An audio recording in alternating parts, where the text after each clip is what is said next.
Iyan natin sa mga vlogger. Secretary Bello, kilala ko po kayo. Saludo po ako sa inyong performance from the beginning. Pero meron lamang po ng question. Ako po ay si Ferdinand de los Reyes, chairman ng OBA, OFW Veterans Association under Engineer Elimoa based to Al-Kubar, Saudi Arabia. Gano'n ha? Oo. Meron lamang po akong malaking katanungan at katanungan din po ng ating mga kasamang advocate leader ng OFW. Ako po ang isa sa naglabi sa Senado regarding dyan sa pag-create ng Overseas Filipino Department of Overseas Filipino Worker. Yan po ay naaprubahan ni Senator Bongo at ni Pangulong Duterte. Okay. Dahil ano po yan? Ito yung RMW. Department of Migrant Workers. Yes, sir. Yan. Pero yan po ay isang malaking katanungan para sa mga legit o OFW. Oo. Dahil kung ating susuriin, kahit tignan po natin, balik-balik rin natin ang Google, we are not belong to migrant. Kami po ay mga OFW. Ito po ay katanungan ng lahat. At bilang isang OFW advocate leader, ako po ay instrumento para malaman. Dahil nagtaka po kami, hindi po ako nakadalo sa technical working group na ginanap para isusog ang batas na Department of Overseas Filipino Worker.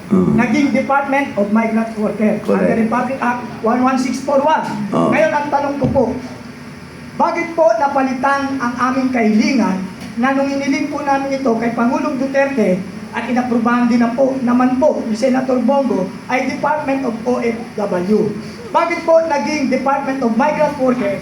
Dahil kung ating susuriin at babasahin ang kahulugan ng migrant, they are find employment. Kami po bilang OFW, ito po ang history po nito, dati po itong OCW, Overseas Contract Workers. Dahil nga po, para ma-identify po tayong mga Pilipino bilang OFW, ito po ay pinalitan, inamend, para maging Overseas Filipino Workers. To consider the Filipino workers tayo.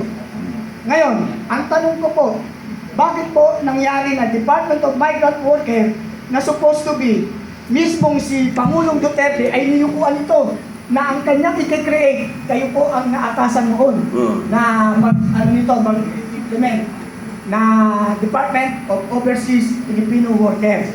Ngayon, nangyari Department of Migrant Worker. Basahin ko lang po ang kahulugan ng migrant worker.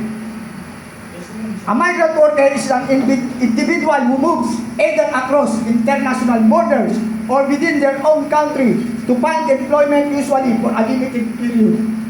Often working in agriculture, construction, or domestic service, they typically feel labor shortage in sectors that require hard manual labor. Find employment.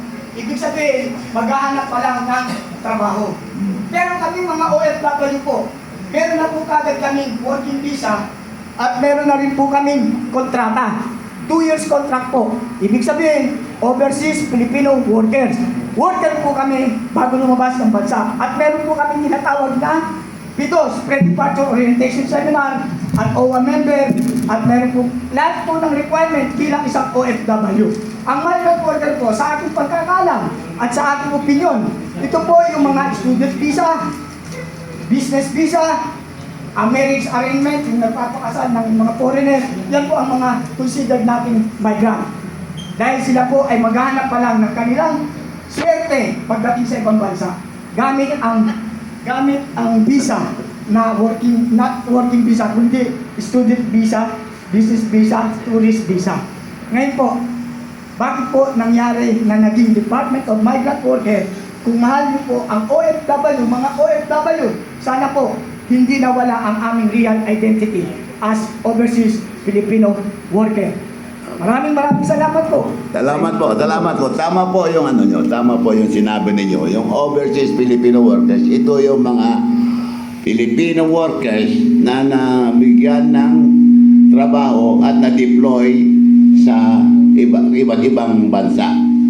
Tama po yung ano nyo, definition nyo ng OFW. Pero, kaya ginawa, ito siguro, hindi naman ako naging senador, pero kaya siguro ginawa na Department of Migrant Workers para ma-include yung mga nabanggit mo, pumunta sa abroad, walang legal papers, naganap ng trabaho doon. Para masama sila sa benepisyo ng mga OFW. Yun. Kasi kung kawawa naman sila, nabiktima sila ng mga illegal recruiter, napunta sila abroad, nagkatabaho sila doon, they are not officially OFWs kasi biktima yan ng mga illegal recruiters. Pero kapag hindi mo naman sila sinama sa mga benepisyo ng mga OFW, kawawa naman sila. Ayun, okay. Salute, sir. Pero sir, they're included already to the name of overseas Filipino workers because the Department of Overseas Filipino, they are included. Mas gusto mo sana na OFW. Yes, because that is the real identity and that is long time ago before, previously, overseas contract workers. Dahil nga, inamen dyan, dahil gusto ma-identify na, kasi marami pong overseas workers, Correct, hindi naman correct. po Pilipino. Oo. Meron po Sri Lanka, may Indiano, may Egyptian, meron po Indonesian, Malaysiano, marami po Nepali. Kaya, Ang daming Nepali. ang ginawa ng ating Pangulo previously, ginawa niya pong i-amend dyan na matawag na overseas Filipino worker, so exclusive to the Filipino people. That we Filipino. Ngayon, naging Department of Migrant Worker na supposed to be, lumalabas siya, naghahanap pa lamang po ng trabaho. Yan pa nga po ang mga problema natin eh. Problematic po ang mga migrants natin sa labas ng bansa. Dahil pag nagka-problema sila, hindi po sila contract. Wala po. Sila yung mga business visa, student visa, marriage arrangement, yung nagpapakasal ng mga foreigner. Pero bakit po na-include? Kaya nga sabi niyo po, tama naman po yung sinabi niyo na ma-include, pero dun po sa title, Overseas Filipino, nandun na po sila, dahil Filipino included. At saka bakit po? Kami po ang humingi, hindi po mga migrant. Kami po ang naglabi. Si Senator Bongo, binaba pa po kami dahil dinala ko po yung niligtas nyo na tumalo sa 5th floor, na nabali ang paa. Dinala ko po yun. Ito yan, meron ako. Yung matandaan mo pa pala yun? Nakasaklay. Dinala namin para lang to get the sympathy of all senator to approve that said bill. Urgent bill po yan eh. Kaya nagpapasalamat din po kay Pangulong Duterte. Last moment, bago siya bumaba, ay inano niya po, ipinagkaloob niya po yung Republic Act 11641, the creation of Department of Migrant Workers.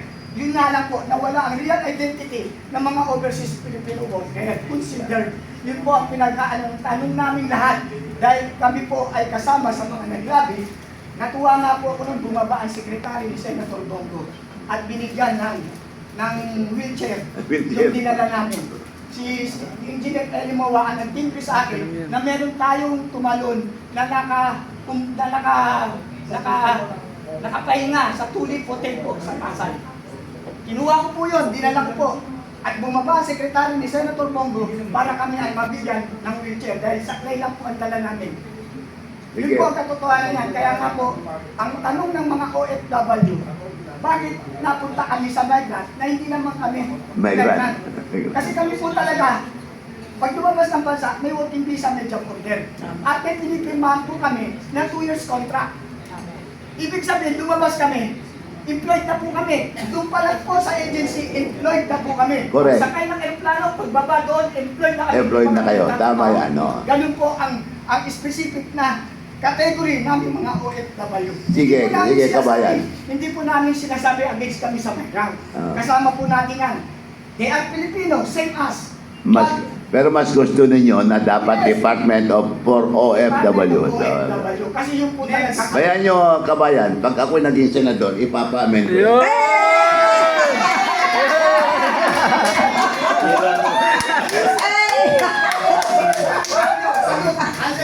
ibubuto natin. Pero lang ko. Sabi ni Sige po.